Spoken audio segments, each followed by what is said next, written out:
And welcome to P Guru's channel. I'm your host Sri Iyer. Today joining me is Shekhar Iyer ji, and we're going to talk about a lot of things. But first, let us get a 2000 rupee update. There are some things that have changed, changing, about to change. What is the status? Who is getting affected? All that and more, and the real reason for all this from Sri Shekhar Iyer. Shekhar ji, namaskar and welcome to P Guru's channel. Namaskar, sir. Thank you very much. Sir, the floor is yours. You can tell the narrative the way you see the whole thing from the time the first announcement came. I yield the floor to you, sir. We are talking about the withdrawal of 2000 rupee note.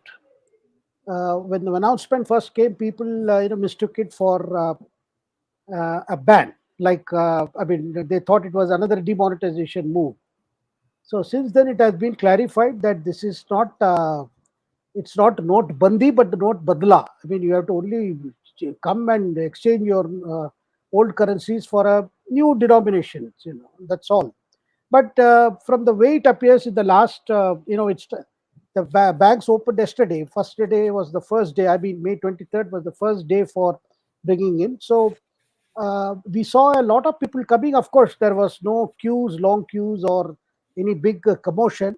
I think when the problem appears to be, some sort of a confusion as to what kind of documents are necessary to when you turn in these currency notes.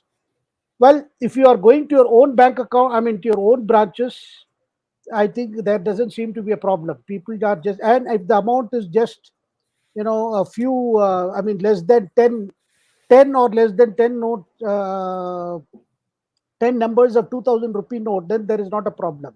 But what has happened is that many places people have taken whatever they have. So some have carried 68,000, some have carried 50,000. And if they are not bank account holders, so bank account, you can straight away put it. There is no limitation. You can put the amount. If you are non-bank accounter, then there is a problem because then banks are insisting, they are saying we only exchange 20 notes of the value of each being 2000 and you come back later. I mean, that's the limit they have prescribed.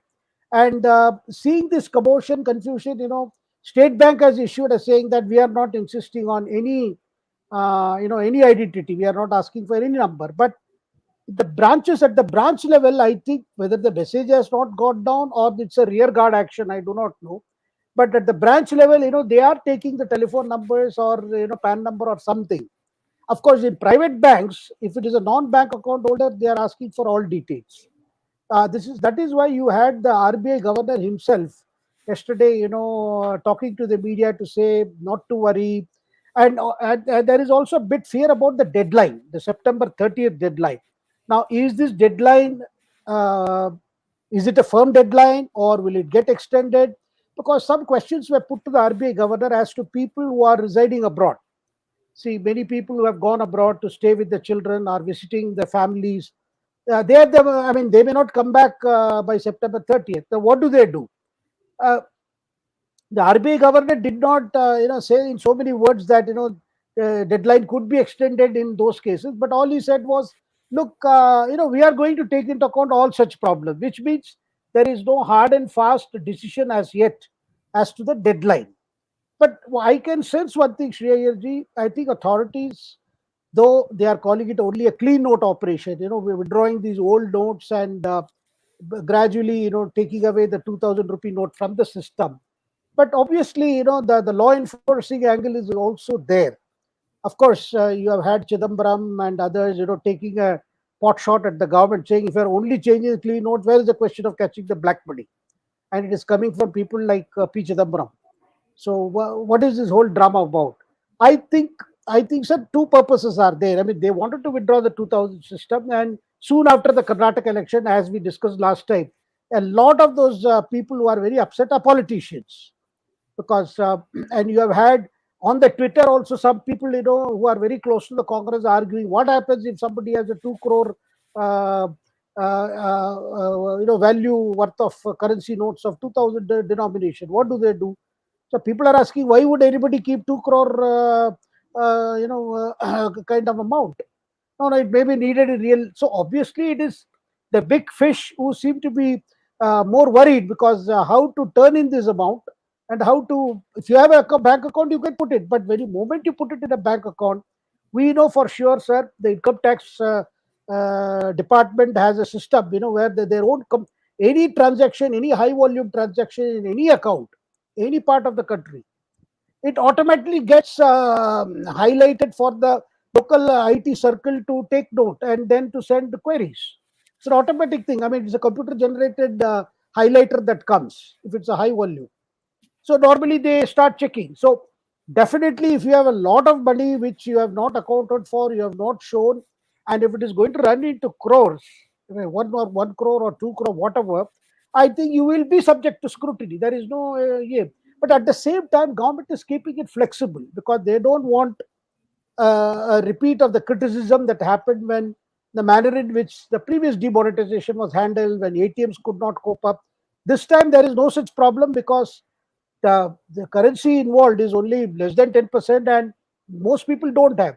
There is another problem happening, sir, all over the country on the streets of our big cities, which is where many of the business people, or they are giving those 2000 rupee note to their employees to use it for their day-to-day transactions. You are finding a lot of people turning up on two-wheelers, coming to the petrol, gas stations or petrol pumps, and they want to put a. Normally in India, people don't ask for in terms to fill petrol in terms of volume. They don't say for liter. They say 500 ko dal do, 1000 ka dal do, ya 200 ko dal do. So you have people coming because that is how they put it into that pumping machine. So you just tell the pump attendant puts the value of the the value required for which the petrol they want. So if it's 200 rupees, he just types 200 and that equivalent amount of petrol comes, petrol or diesel. Now people are turning up with 2000 rupee note on two wheelers and asking for 100 rupee ka 100 रुपया का डालना, बाकी का मुझे बाकी दे दो. So petrol stations, they are saying, how can we don't dispense cash here? So they have come with some kind of their own idea of a receipt, saying, look, we can only give you a receipt कि आपने 2000 रुपया दिया और 100 का petrol डाला, तो अगली बार आइए और अगले डाल लीजिए. I mean, they are using it as their credit card. So they are saying, so you are having lot of fights in the petrol stations. People are saying, "Bhai, नहीं हमें पैसे चाहिए." So obviously, all these people are coming in two wheelers. It is not their 2000 rupee note. Maybe their employers have given them or somebody has given them and say, "अभी इसको इस्तेमाल कर लो, इसको convert कर लो." But that conversion is not happening on the streets. So the people will have to take the trouble of going to the banks. But I think the government will keep the deadline rather flexible and see what is the amount that has come in and what could be still left in the system. So they could keep extending it. And as for the problems of our NRA friends, some people, when they came here, they would have converted the dollars into Indian rupee and taken some abroad, probably for use in the next visit. Even their concerns will be addressed, I think, gradually, because the way I saw the RBI governor reacting yesterday. You brought up a very interesting point. Sometimes people ask in comments, you are living abroad. Why does it bother you that, you're talking about 2000 rupee note, that you're talking about matters in India? Actually, it matters a lot, much more than what you think. I give you a simple example. See, when I am coming from India, from US, right? When I land in India, the first thing I need to do is to have cash to get home, to pay the cab driver, to whatever, to Uber. Some people take it on the card, but cash is a must have. So what do? You carry cash back with you when you are leaving from India. You don't return all the money into like whatever it is and convert back to your home currency. You don't. And so you carry with you some amount. And since you are carrying amount, you want to carry the highest denomination so your wallet doesn't get weighed down by the money you have. It might be 1 lakh worth of 2000 rupee notes. So when 1 lakh worth of 2000 rupee notes is not small money. It is a big loss. And moreover, when they land next time, if they all they had was 2000 rupee notes, how are they going to manage? So these are real problems. So my point in saying this is, the moment you land, you're supposed to have a working India cell phone.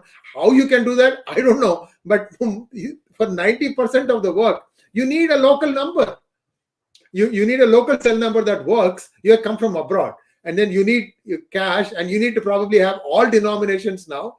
So just take it from us, it hurts the NRIs a lot more when sudden currency changes happen. And please understand why, if you are in our position, you'll appreciate this better. I've it's really tough. That's a and I'm going to undergo this problem when I come next to India. You can't prepone your trip just because some currency window is closing, right? You go when you have to go. So this is a challenge. So thank you so much for clearing the air, Shekharji. I do wish that the government doesn't flip flop like the way they did. See, if only SBI is saying no ID required, that's a different matter. But you're saying that if you don't have an account in the bank, then there things are becoming more procedural. So all these situations, scenarios, all these things are going to play out. Hopefully, it's not going to be as bad as it was in 2016. Let's move on to the next one, the new parliament building inauguration. Politics again in play here. Shekharji, in the past, Indira Gandhi or Rajiv Gandhi have actually opened sections of the parliament building on their own and not invited the president. Now, suddenly the opposition is saying that only the president should inaugurate this building. What gives, sir? First, they did not, they didn't approve of a construction of a new building.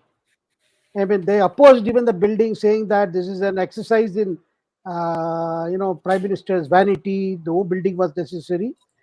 Contradicting a previous several committees of Parliament have gone in and said, look, we have to, think of the future. And that is one reason. And the second reason, because constantly delimitation exercise is ordained by the Constitution. In fact, we have postponed this delimitation exercise. The last delimitation exercise, we only increased we changed the geographical area being covered by each constituency in accordance with the population, but we kept the number frozen at 543 elected seats in Lok Sabha.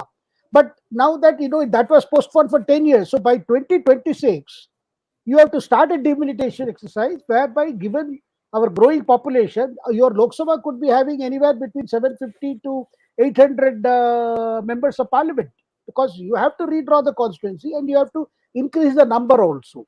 So that is one problem there. Delimitation this time, because you can't go on postponing the increasing the number of seats, because the geographical redrawing has been done. So 2026 is a deadline which has to be met. I don't see how it can be further postponed.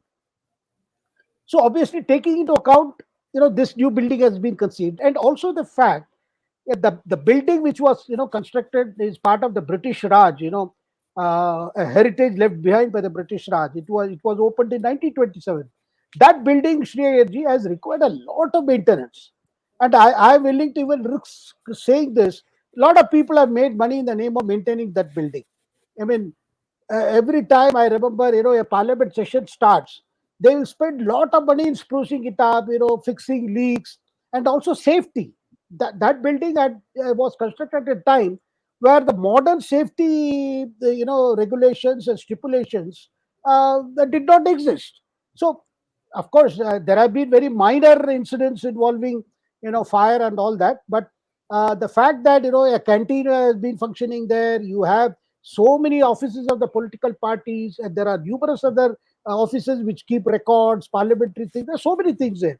So invariably, when the roof is leaking, so they spend a lot of money fixing the roof, and also the fact that even the Lok Sabha speaker of the Congress period, Meera Kumar, had also mooted this idea, but it was obviously shot down by some people in the government, that government itself, because I think somebody was finding it good that a lot of money is spent on maintenance, and the status quo is kept. A similar proposal was mooted by Sumitra Mahajan. Then after that, Atalji government did not come back. Now this time, it was decided that this is something that has to be finished, taking into account the delimitation exercise, the need to increase the size of the parliament, and the fact that the old building need to be preserved, preserved for the sake of our memories, because that is a building where the Constitution of India was, written, discussed, debated, and passed and adopted. And it was there from the long time. The old building was inaugurated by Lord Irwin, who was then the Governor General of India. So there is a lot of history and old memories, but at the same time, we need to have a parliament that has all the modern facilities in terms of record keeping, in terms of paperless office. There are so many things to be done. So Prime Minister moved on the project, yes, and it was done very in a Godspeed, I would say, because he himself was monitoring using drones.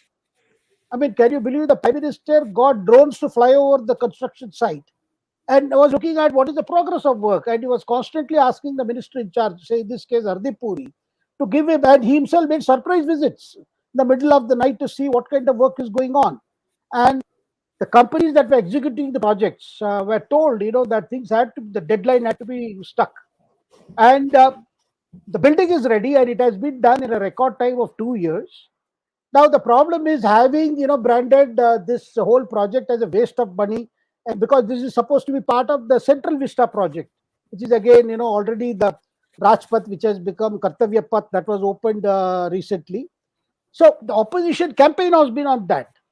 But now that the building is ready, and all the member of parliament who have been attending session, the previous session, they could see the new building coming up, and it looked nice. Obviously, I mean, they can't complain about the building per se. I mean, obviously now the politics part is this. I mean, you are right when you mentioned that not that all the buildings inside the parliament have always been new, because structures have been added on. The original parliament building, then you had a parliament annexee, then you had an extension of parliament annexee, you had a new parliament library building. All these were not always, the president was invited. In fact, I have a bit of details here. Indira Gandhi's time in 1970, see, Parliament Annex, the foundation stone for it was laid by the then President V.V. Giri. That was on August the 3rd, 1970. And it was inaugurated by Indira Gandhi on October 24th, 1975. That time emergency was there. She did invite the president. Of course, V.V. Giri was not around. It was Fakhruddin Ali Ahmad, and it was during the emergency era. But she inaugurated that Parliament Annex. And Parliament Annex is across the road. It's a separate, huge building. Okay, now let's come to Rajiv Gandhi's tenure, which you mentioned. You know, they conceptualized the building for Parliament Library building. Now Rajiv Gandhi laid the foundation stone for that building. That was in 1987, but it took us such a long time to be completed. So it was ready only by 2002, when Atalji was the prime minister. So again, the issue came. Rajiv Gandhi had laid the foundation stone, and I mean, there is no problem. But then Atalji decided, okay, I mean, he didn't want to get into any controversy where the foundation stone laid by Rajiv Gandhi, and he's going to inaugurate. So it was decided, Congress would. He also wanted to keep the Congress happy. So it was decided that the then President K.R. Narayanan would inaugurate it, and that is how it was inaugurated by K.R. Narayanan. Now, 7 years later, when you come to 2009, May 5th, foundation stone for an extension of the Parliament Annex building was laid by Vice President Hamid Ansari, who is chairman of the Rajya Sabha, and Somnath Chatterjee, the then Lok Sabha speaker. That building was ready. I mean, that building, a foundation stone was laid, and by 2017, the extension was completed, and it was inaugurated by Prime Minister. That time, nobody had a problem. Nobody said anything. Now, this time, because it's a new building, and the next session, your monsoon session will be held there, there is a problem. And of course, now that this is the last year, this is the run up to the next Lok Sabha election, they can't seem to be agreeing with the government on anything. So you find from last 2 days, you have had statements saying now almost the entire opposition, I mean, barring other parties, I mean, barring the Biju Janata Dal, or we haven't heard from Samajwadi Party, or we haven't heard from the Jagan Mohan Reddy's party. No, these are the, if you leave aside these parties, other parties have already announced they won't attend the Ye. Of course, I found rather a funny comment by Mukhtar Abbas Naqvi. He's saying, भाई इतने परेशान क्यों होना है, आप भी 2-4 seat जीत लो, आप भी आके बैठोगे 2024 में. I mean, to saying that, why are you getting upset if you win few seats? I mean, referring to the opposition, but particularly to the Congress, you will also have a seat in the new Parliament building. So why do you think that you will never get to inside of that building? You can win some seats and come. The most significant thing about a new building is its modern state of the art stuff. You're going to have better heating, I'm sure, better ventilation, better air conditioning, better toilet facilities, better restaurant facilities, and most importantly, perhaps better parking. Is that true? Absolutely, sir. Apart from that, each member of parliament will have an office, Hmm. like in the US Congress. The whole building, it has offices for almost for every member there. Similarly, you will have, sir, what I see here, the arrangement was rather more informal. If the member of parliament wants to meet his constituents who come from his constituency, then he will have to either entertain them in his official flat or a bungalow, or you'll have to call them there. There, you can best take them to a canteen. I mean, you didn't have a sort of of course, cafeteria was there, but it was not something. Or take them to Central Hall of Parliament. Then you have to get a pass issued. But here they will have proper offices. So once it's also part of the central vista, where the new Parliament building and accompanying offices for each member of Parliament, there will be an office. So he can meet his people coming from his constituency and do a professional work. I mean, these are part of the conceived, and also the fact that it is only problem will be, sir, there is no well of the house. Well of the house, which is a favorite hunting ground for the opposition members. They often march to that place and create all kinds of halla bulla. That is not possible because there is no central, there is no well of the house. And also, I am told the microphones are rather fixed. You cannot break them. And these are microphones are hidden microphones, very powerful. They pick up all kinds of any sound they pick up. And then there is a room for audiovisual, and the Lok Sabha, particularly the new Lok Sabha, has got a sitting capacity of more than 1,200 people. So when a joint sitting is held, and Rajya Sabha has got about sitting for 300. So when a joint sitting is held, it will be held in the Lok Sabha. The members of the Lok Sabha and Rajya Sabha can sit together, and also provision for audiovisual presentation and things like that. Where in terms of, I think, parliamentary work, you're going to see more use of more modern tools, and increasingly we are going to see that legislative business. Unfortunately, we haven't had that kind of discussion on many bills that have been passed in parliament. But where a parliament member needs to, needs access to library, needs access to data, all that could be available on a fingertip right from his table. I mean, that is possible. But given our politics and given our electoral tamasha that goes on, our members of parliament are more busy thumping desks and breaking microphone rather than a fruitful discussion. I mean, that's a very unfortunate part. I'm not saying all members are like that, but largely, we haven't seen a good debate or a good discussion in our houses, at least for the last few years, because of this acrimony between the opposition and the government. So this is in for better times, and I mean, you cannot avoid the change, and there was no point in spending money on that old relic of a building, Parliament building, which is supposed to represent a Yogini temple in Madhya Pradesh. That's all good for, of course, they are going to preserve them. There will be guided tours of the Parliament building. And similarly, when the new Central Vista comes, when new offices of the central government comes there, your North Block and South Block will also turn into museum with audiovisual shows and all that. So this is a fairly big, large plan where the executive will sit very close to where the business is conducted. So actually, it's a good idea because today the prime minister and his entourage has to travel from, I think, South Block, right? He sits in the South Block. He has to come from there to here, and all that comes together. And with all the sir, having one's own office is a compelling proposition. So they'll probably quietly come and sit in their office, just not turn up inside the parliament building, maybe. Oh, well, I think the Prime Minister, sir, of course, the Prime Minister's main office is in the South Block, but often he has been functioning from his residence, which also has all the facilities. But the idea is, the office and the residence of, say, the President, the Prime Minister, Vice President, President should all be close by, so that there is not much time, as you mentioned, commuting and no traffic hazards, and the work is more smooth, and like the way it is in all, that's the way it is there in the major capitals. So that, of course, the opposition argument is this is not exactly governance. This is, there are other problems. But whole idea is that this approach towards status quo, So what has happened, say, in our planning, whether it is when we are planning for our network of railways or highways, the conventional thinking is you don't spend money until it becomes absolutely necessary. By then, the cost is hugely prohibitive. Unlike in the US or where there is some kind of a projection into the time requirement. What happens in 20 years here? So you have had highways, you have had infrastructure, transport infrastructure where which did not cater to the requirement of the period by the time they opened.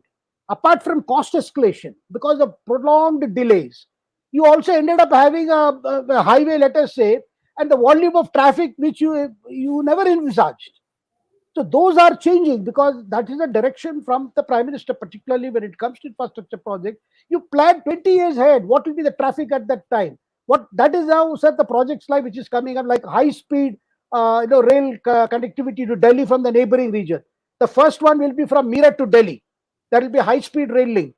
Now, straight from and Meerut is your western Uttar Pradesh, so which sees a lot of traffic. The normal highways have a heavy traffic throughout the week, and it's also important trading center. Saharanpur, Meerut. I mean, Western UP. So the new rail link, you will come to the straight into the heart of Delhi in few minutes. Now, these are the things you can say what is wrong. Already there is a project. Already there is a national highway. See, one can be cynical about these things, but one will have to also consider that this is a time to plan for the future. And so that thinking has not come in. Of course, one was the reason we didn't have so much. I mean, that kind of resources available earlier. But now our prime minister's approach is, you plan for the future. Start. I mean, do the way others do. I mean, this is the way all major democracies have done. And if today there was a time people were praising, when they visited abroad, they would come back with super highways and things like that. But increasing, people are realizing that these facilities are coming up here. That's why no longer I find many of us who go abroad and come back, they say, look, no, these are available here also. Our metros, our metros that are running in Delhi and other places, the coaches are all as modern or even modern than the ones that are running in New York or London or Paris. So, Modern in terms of what is the closest metro station, sir, for the new Parliament building? Central Secretariat. Okay, okay. Because the And you new can walk Parliament, from there. yeah, the new Parliament building is just next to the old one. So it's a Central Secretariat and Central Secretariat is connected to the busiest one, that is the Rajiv Chowk, or which is the Connaught Place. So Yeah. that's connected from east, west, north, south, and you can come from, if you're coming from other places, say you're coming from Haryana or Uttar Pradesh or, the connective, and metro has changed the life of Delhi the last Yes, 20 years. yes. Completely Traffic is changed. much better now. And Traffic on the people, street. Yeah. said they are not using, if they're traveling, alone, they would rather park their car in the metro station. And sir, Delhi's transport problems have been largely on this account because this kind of connectivity did not exist. They did not exist. The poor Yeah. people were at the mercy of the old DTC, creaky DTC buses with the True, drivers, true. giving a two-word care to the rocking passengers, in their vehicle. And things have changed today. So, and of course, still Delhi has a problem of what is called the last mile connectivity. That is where you find, people can, after the metro station, when they come out of the metro station, they have to look for autos or sometimes battery vehicles. The concept of battery vehicles have come, which provides the last mile connectivity. And for a 10 rupee, it takes you to your place where you want to go. And of course, it's a shared basis. But definitely, Delhi Metro has revolutionized transport, particularly for women. Otherwise, Delhi is a city of distances. What you normally say in other cities. It's just close by, and people who are in Delhi, they always say, "नहीं बस आधा घंटा लगेगा और 2 घंटा मतलब 1 घंटे में पहुंच जाओगे." But when you actually travel, it's quite long. But those have changed. People who do not want to be on the wheels for a long time, they park their vehicle at the near and they plan it out. Say you want to go from say East Delhi to say West Delhi. I mean, you don't take your vehicle all along. I mean, you just park it your metro station, take the metro, reach there again. You utilize an auto or call a cab there to reach that point wherever it is. The idea Thank is we should not reject. Of course, the finance is a big issue, but at the same time, when our cities are growing, sir, today the metro project is being executed in more than 20 cities. Not just, the success of Delhi model. Bombay, despite having a best of their suburban electric, services, EMU services, they have again gone for a metro which is connects north south. I mean, north south you had a train, now they're connecting east west. True, true, true. Well, now let's take a quick look at 9 years of Modi. There's going to be a press statement, I think, in an hour or so. But before that, we can take a quick look. Sir, the hits and misses of the Modi government thus far. Well, sir, today Amit Shah is, will be addressing a press conference in a short while from now, where because after the Karnataka debacle, I think it has hit the government hard that when they are going to celebrate, that is on May 26th, Modi will complete 9 years as Prime Minister. So one can see a reminder of all that has been done, the initiatives taken in various areas of governance. But the worrying part for this government is again back to the unemployment issue, the rural distress. This is what is worrying them, because this is what has also resulted in a kind of a situation in Karnataka, where the quality of governance at the state level, if they have been in power, has given some diminishing returns. So I think one can see that the Prime Minister will definitely utilize these few months left. There is already a talk of a big cabinet reshuffle. We just saw Kiran Rijiju being shifted out, but there are a number of ministers who are holding additional portfolios. So I expect, as the Prime Minister reaches Australia, reaches home from Australia, that is later today or early tomorrow, you're going to see the Prime Minister will get down to work on all these. One is the big cabinet reshuffle, where there could be more changes, portfolios could be readjusted, and then again to look at the deliverables. The deliverables will be a key part of the BJP strategy for the next elections. See, the BJP has been very proudly saying that they created a new constituency called Labhartis, beneficiaries of the government programs. Now, if there were Labhartis or the beneficiaries, what happened in Karnataka? So that is something that is really is working up. Has had them worked up as to how to overcome this. So the second issue is, I think they will have to take a look at what they have been denouncing as freebies by the opposition, the revenue culture. They will have to see how are they going to counter this, because can central government come with something? As far as I know, even at this moment, the Prime Minister against it. I had a central minister telling me that he would rather risk losing election rather than going for this kind of handing out doles. Shekharji, I'll let you continue, but I just want to share one important data point. Within hours of assuming power charge in Karnataka, they signed off all the 5 promises, except now the conditions start coming out. And the cost of the exchequer with all these conditions implemented is only 800 crores. Well, the big joke here is you have to satisfy 15 conditions before you can get free 200 units of electricity. One of the conditions in that is that you should not have a plug point. So we're going to do a complete detailed analysis of this on Friday with Sriram Seshadri, and this is going to be a fairly rigorous look at what these guys have delivered, and then we can take a look at what this revenue culture really means. So stay tuned for that, viewers. I just wanted to put that thought in your mind so that you can plan for Sriram Seshadri. He is going to be at 8 p.m. on Friday. We'll be talking about this. It takes some time to compute all the data. And also remember that none of the poll promises were fulfilled, have been fulfilled in Himachal Pradesh. And I think there is Kamal Nath now chomping at the bit to saying that I'm going to do these things. Even in Punjab, they have not been able to fulfill promises. So it is not easy. This is just bombast. So at one point or the other, I would expect by now, for example, the BJP should have elected their leader of opposition in Karnataka, and that guy should be pounding the pavement and thundering on the desk saying that you cheated the people of Karnataka. I can give him the script sitting here. So this is what is supposed to be done. Anyway, so this is just my 2 cents, sir. Please continue. Yeah, this is going to be a big problem, sir. But then that is not going to stop Congress from making similar promises in Telangana. Of course, Telangana KCR has done better when it comes to this kind of promises. So you're going to see this happening in Madhya Pradesh. You mentioned about Kamalnath. Rajasthan, of course, Gehlot has been giving huge newspaper advertisement as to what all he has done. And for the BJP, cannot simply shut its eyes, because I hear a lot of murmur, down the line, where BJP leaders want to convey to the Prime Minister, look, do something in this regard. We can, you call it some new method of welfareism or new direct benefit transfer or something.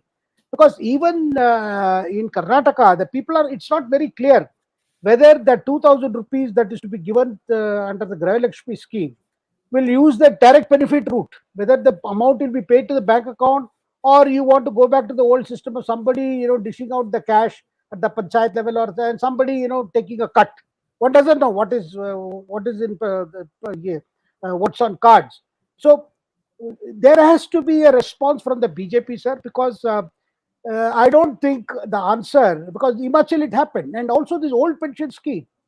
Everybody, even the Congress, knows that old pension scheme was actually a bipartisan move, because Atal ji's time it started, and Manmohan Singh, being economist, realized the importance of bringing in a new pension scheme so that people contribute, and also they get a higher return when those funds are invested on, on the market, in the mutual funds and things like that. Of course, everything carries the element of risk, but then governments, the burden on government in servicing this pension. Or we could see a situation, if they are going to revert to old pension scheme, you may see a situation like in France. They don't have money to pay the pension, so they go on increasing the age of retirement. So, I mean, if that were to happen here, then how would the youth react? If you're going to increase the age of increment because the government can't pay pension, so it's a problem. And I do not know why they want to mess up, which is already working, for sake of winning elections. That's a very unfortunate part, because I feel that BJP may be also sucked into this competitive, I won't even call it welfareism. It's a competitive electoral lollipop. That will be very unfortunate. Well, next, let's take a quick look at cabinet rejig before we take some questions. Do you expect some ministers to be shunted out, sir? Well, sir, I expect there have been laggards. The people have not been performing, and they have been under the scrutiny of PMO. And I've heard from the reliable sources in some of the meetings, the Prime Minister himself has, had taken a very serious view why these things are not happening, why there is a delay. And uh, I think something will be done. Otherwise, of course, the earlier the thought was, with very few months left, why would there be a reshuffle? Why, what is the message to be given? But after Karnataka and for the other impending elections, Madhya Pradesh, Rajasthan, and Chattisgarh, and of course Telangana and Mizoram, I think some message will have to go that, some ship shape, the government has to appearing to be, shedding more flab, and getting more people who can be seen, who can give a visual semblance of a very active, responsive government. Thank you so much, Shekhar ji. And now let's take some questions for him. Bhargav Bablu wants to know, there is need for civil service reforms. Can we expect implementation of BS Baswan committee recommendations in this regard in the near future, like sudden announcement of Agnipath?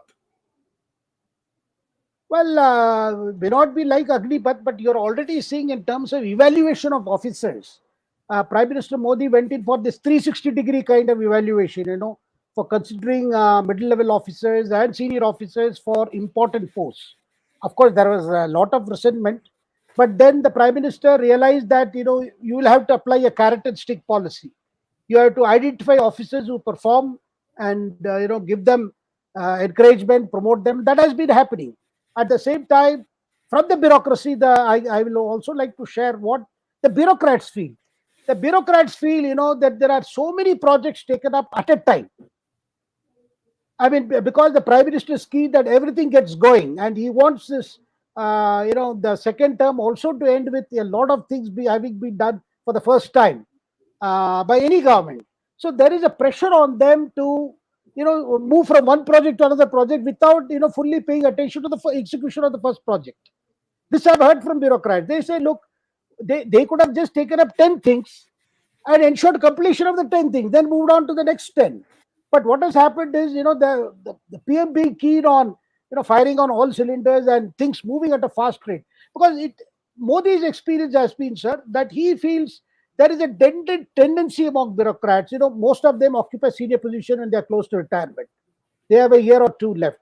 Earlier, they used to appear to work because they used to long for post-retirement, placements. That has been completely discouraged by the Prime Minister unless they have done something while they were in service and their continuation would further add value to the execution of projects or implementing some schemes. So that's Prime Minister very clear about it. So what we are seeing is most of the bureaucrats, they get too tired when they come to the top. But then the requirement of the Prime Minister's office, the demand from the Prime Minister himself is such. Lot of them have felt strain because there's so many things to follow up. So many. I remember once officer, sir, who retired from the Press Information Bureau at the Director General. He told me, Shekhar, I have never worked in my life so much I have done in the last 3 months. That is before his retirement. So I jokingly told him, sir, this is all karma. You cannot escape work. It sort of catches you at the fag end. You must have had a good time when you are younger years. You would have clocked in at 9:30 and walked out at 5 and had a great lunch. Sir, first time when Prime Minister, in 2014, I remember when he came to Delhi and he became, he was traveling from his residence to Prime Minister's office and it was a winter. He took over in May. By November and December, he saw a lot of people on the lawns, which are there in the as you climb the Raisina Hills to either North Block or South Block. He started wondering who are these people who are sitting on the lawns, enjoying the warmth of a winter sun. So he made inquiries. He was told that these are all our babus. These are the babus who are supposed to be in North Block. He said, don't they have work? How do they move about?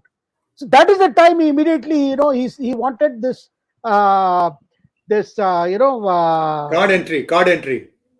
no card entry, your biological Biometric. Biometric. biometrics, yeah, biometrics. And that caused a lot of resentment, and people attributed to the first Aam victory in Delhi, Aam Aadmi victory in the Delhi election, to lot of the local bureaucrats, bureaucrats being a huge population in Delhi, they represent a big chunk of voters in Delhi. That resentment, that somebody is now creating problems for them, Sir, I remember when I was a reporter in Bhubaneswar, the joke there used to be called, Babu ko chasma. Chasma means, your glasses. So all these babus, top officers had 2 or more pairs of spectacles.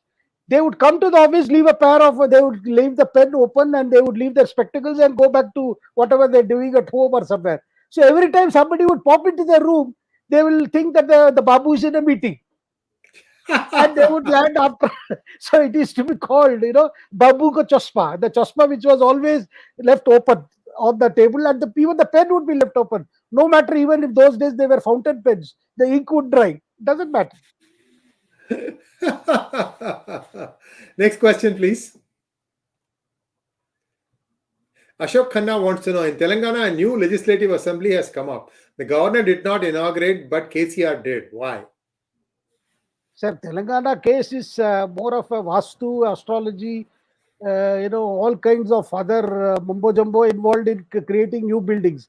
Even the CM's office, because KCR has a very firm belief that by transfiguring some of the structures where you sit, you can change the destiny. I would leave it to individual beliefs, but definitely there things are different. The reason is no questions have been asked there. Here, I think that it is more to do with opposition feeling that the credit will go to Modi. See, people have already visited the section of the Central Vista that has opened. The new Kartavya Path and all. They are quite impressed. They said it's a nice walk you can take. Of course, this is not the weather one would like to walk in Delhi, but come winter, people are going to love their stroll. I mean, so that is the thing. But the whole thing is about Modi taking the credit, and they feel he's already hogging the credit too much, and he's going to take more credit.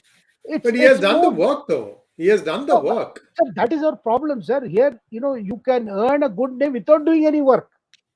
Somehow in the Indian system, even in Indian private offices, sir, I'm willing to call it, at the risk of being abused of that I'm not respecting Indian sentiments. And there is an inbuilt resistance to change. Of course, it's a human nature, but more so in our environment, because somehow we don't want, and it is highest in states like Bengal. That's why the BJP leaders promised Sonar Bangla, but the average person in Kolkata didn't want Sonar Bangla. He wanted life to go on as it is. He didn't want to be disturbed.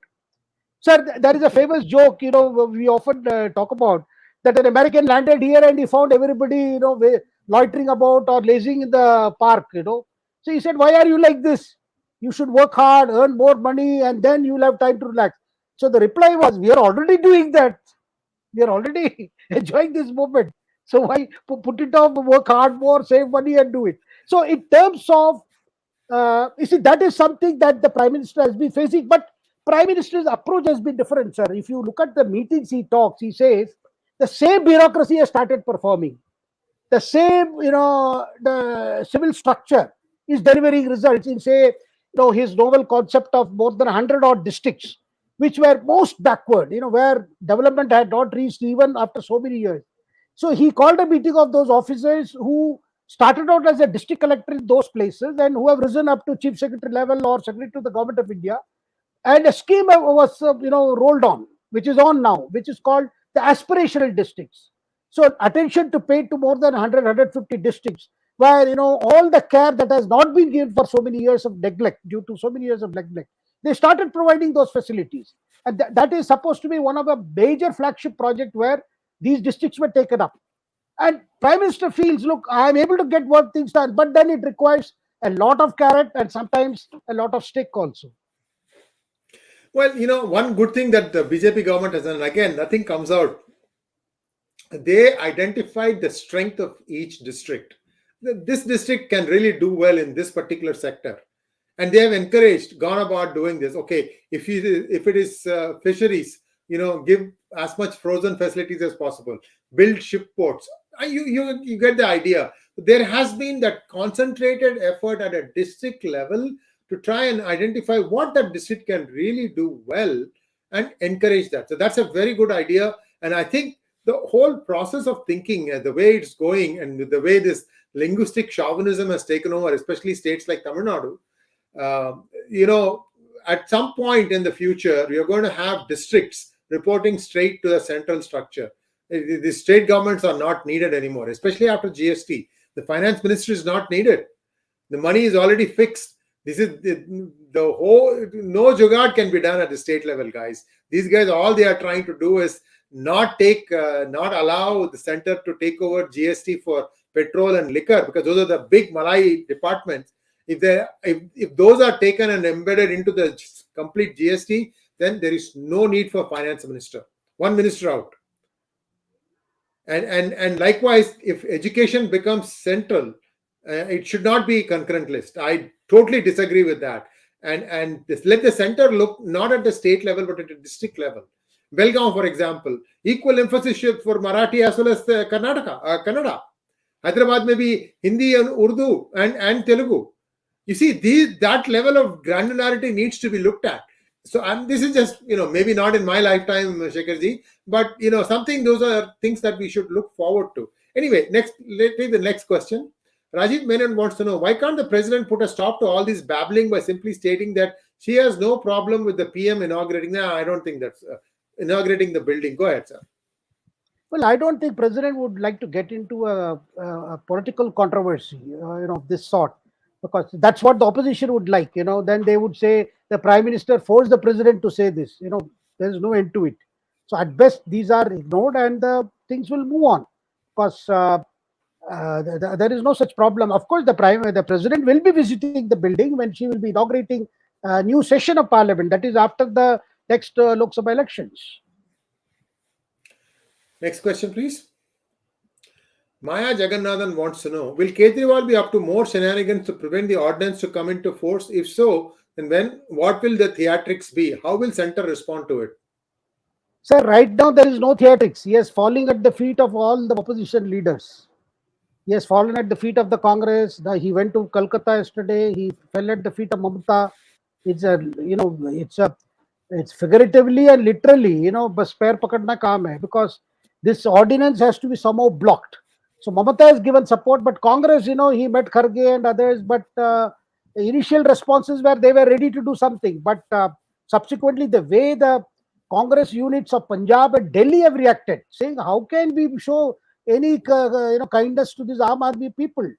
They are ruthless with us here in Punjab and in Delhi, and they badmouthed us. And also, let us look at the judgment. I mean, there is a section now that in the Congress which says, do not help these people out. Of course, in the 238, and I mean, all that they can do, in Lok Sabha, it will get passed. But it is the Rajya Sabha they are hoping, since Congress, I mean, BJP is short by 8, 9 members, and Congress has 31 MPs. So, the appeal is somehow Congress should join so that, it will be barabar, and then there will be difficulty passing. But then Modi government will get the support of parties like BJD or YSR Congress and others and pass it. That should not be a problem. But the fact is, today Kejriwal has realized, he has been attacking Congress so much, and the Congress leaders, even in Gujarat, feel, it is because of then our numbers got further reduced, or in Goa. So wherever, see, on one hand, you have high ambitions to completely, displace Congress. Now you have got into trouble. And some are even pointing out, you voted with the central government on issues like Article 370. That time you did not join us. You tried to make a distinction between the old opposition and the new opposition being represented by you. So I think the theatrics have given way to real desperation now. Next question, please. Ajay Nagendra wants to know. Thank you, Ajay. How stable will the future governments be if the delimitation happens and the number of Lok Sabha seats is 600 to 700 plus, with a 50% plus majority? Well, I think the system will remain unless, the future governments have planned to switch over to some other kind of system. So this is going to remain the number. If that was, because after all, constituencies will get divided. Say today a constituency is voting BJP. If it becomes two constituencies, the voting patterns may not change much if they are neighboring constituencies, because the issues affecting one constituency could be affecting the other also. So I don't see a big problem for political parties, but definitely there will be problem in the sense that with more constituencies, parties will have to find more people to fight election, more resources to fight elections, and then the focus and energy in campaign will also get will get dispersed or distracted because attention from so many places. But this has to happen. I mean, you cannot put it off. Ajay, Shekharji is missing out the 800-pound gorilla in the room, in my opinion. Shekharji, the new seats that will be allocated will be mostly in states like Uttar Pradesh, Madhya Pradesh, Maharashtra, Rajasthan, Bihar, perhaps even West Bengal. And the number of increase in Lok Sabha seats for the southern states will not be as much as it is in the northern states. They expect some trouble. These guys will jump up and down. They're already saying that nothing comes to south. This will make them jump even up and down even more, especially when you can see the likes of Stalin. He won't even be deputy prime minister. He'll be deputy prime minister. That will be the thing. That will be the situation. So that is my 2 cents. I don't know what you think about it, sir. No, that grouse is there. The southern states say, look, we have done well on other parameters, whereas in your disposal of funds, you use still the population. The other counter argument is the southern states had a lot of investment during the initial years. That's why major public sector undertakings came, major things came there. Whereas the north, was deprived of funds for the simple reason they didn't even have the basic infrastructure. Of course, some public sector units did come up, but in terms of the advantage of being, presidency areas and being close to the presidency areas, helped to attract investment, setting up of these things. So somewhere along you have to take along, but then this is also an issue. Population. Of course, the argument today is our population increases are now getting stabilized in the sense they are not increasing in leap and bounds like earlier, and so population should not be a big worrying factor. But generally, sir, the whole problem is about when you have a government, we have a political differences with the government there. Sir, you mentioned about new education policy was essentially to bring some kind of a uniformity while taking care of the local requirements. But you have had states after state declaring we are not going to implement it. You saw Karnataka under Congress declaring we will have our own. Tamil Nadu has already said it. Now, the whole problem is the political parties want to use education also as a subject to play football. Of course, people's interests are affected. Yeah, but we need to look at it's more than new. I think the key element of new education policy should be the quality of education. That's a very sad part of our system where the quality has suffered. That is why you have a lot of people who come out of our engineering colleges or even medical colleges. The employability factor has become a serious thing because increasingly companies have found that they are cannot hire some of these graduates who come out, and they all insist on a written test and interview to actually gauge what is the level of skill that they have acquired in the before passing out. This has been worrying the employers at large. That And some of the engineering colleges are closing down because they only opened for the simple reason to meet the demand, but without adequate teaching staff, other infrastructure facilities, some of the conditions are even private engineering colleges are pathetic. Next question, please. Ishan, thank you so much. Are some people really that daft to believe that some new fringe right-wing party calling itself Sanatani can replace the BJP and form a government before 2024? It is literally nothing more than an attempt to divide the real Sanatani majority. Your thoughts, sir? Well, sir, there are people who feel that BJP is suffered in Karnataka because they did not pursue the Hindutva project more vigorously. I mean, this was set off in 2004 when BJP, when under Vajpayee's leadership, lost the elections. After in 2004, there was a lot of debate within the BJP, within the RSS, that we didn't pay attention to the ideological issues. But at least under Modi government, in terms of you're going to count ideological issues, definitely the Ram Temple has been is a big project that has been completed, and it will open in mid January, and that is also going to create a new situation where a lot of people are going to feel at least one major pending thing has been completed. What about Jammu and Kashmir? Article 370. As soon as they came to second term, the Article 370 was done away with, and one can say with all the complaints about elections being delayed in Jammu Kashmir, a lot of stability has come there. And if the fact that a G20 meeting has been held just recently, and with of course adequate security, of course the troublemakers are out at it. You have infiltration, you have attacks here and there, sporadic attacks to show that things are not normal. So that is one project. But there is a section, of core, hardline voters who feel that they did not do enough. That's more a lip service, and they are also turning quote unquote more secular to win over other votes. They are against outreach. Well, any political party, sir, cannot for long cannot exclude any voter, because no party can say I am not going to seek votes of minorities at all or things like that. So that's going to go on. But I do not see. I mean, if you look at the way the Congress has won Karnataka elections, and you can see the kind of mobilization that was done for the Congress victory, definitely some of these traditional voters of BJP will also ask themselves, by defeating BJP, are they going to bring in something new? They are not going to bring. So, this is some question they have to ask themselves. Next question, please. Bharadwaja, thank you, Bharadwaj. Please mention 5 policies for Hindus, like Naeem Anzil. Well,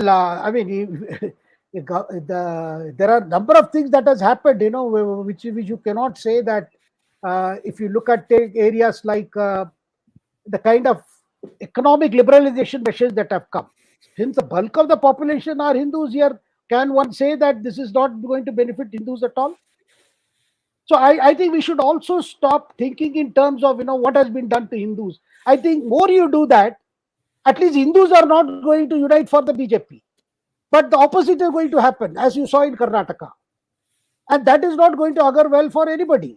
So, of course, BJP is constantly faces this problem in trying to appear to be more modernist, trying to take all sections along, because it also needs to expand its base. Ideology may be a guiding star, but any political party has to win election. It needs more and more people to, get attracted to its policies and programs. So no party can say, look, I will be only for this. This is not an Indian Union Muslim League or some other party which doesn't have a pan India vision or a pan India base. So therefore, for BJP, will have to do some adjustments, and that they have done during Atalji's time. They have done, sir. Even I remember, even they quoted Deen Dayal Upadhyay's speech, where he said that that that the core of Indian involves the blood of both Hindus and Muslims. That was often quoted when the India government came to power. So this is going to be there, and also we are seeing changing patterns of voters, accepting the fact that the hardline and the Islamist activities, they constantly create a situation where the BJP is forced to take a stand, and then it becomes polarization, and then they are accused of trying to win vote on religious lines. But I think, sir, increasingly, once I think the scenario that we are seeing today will perhaps change after this 2024 Lok Sabha elections. Because when parties realize that some things don't work, they just drop it away. Because parties do only what works. So we are going to see a very interesting turn the way politics is conducted after the next Lok Sabha elections. Ravi Rayavaram wants to know, will Mr. Modi be back for the third term? What would be the election manifesto this time?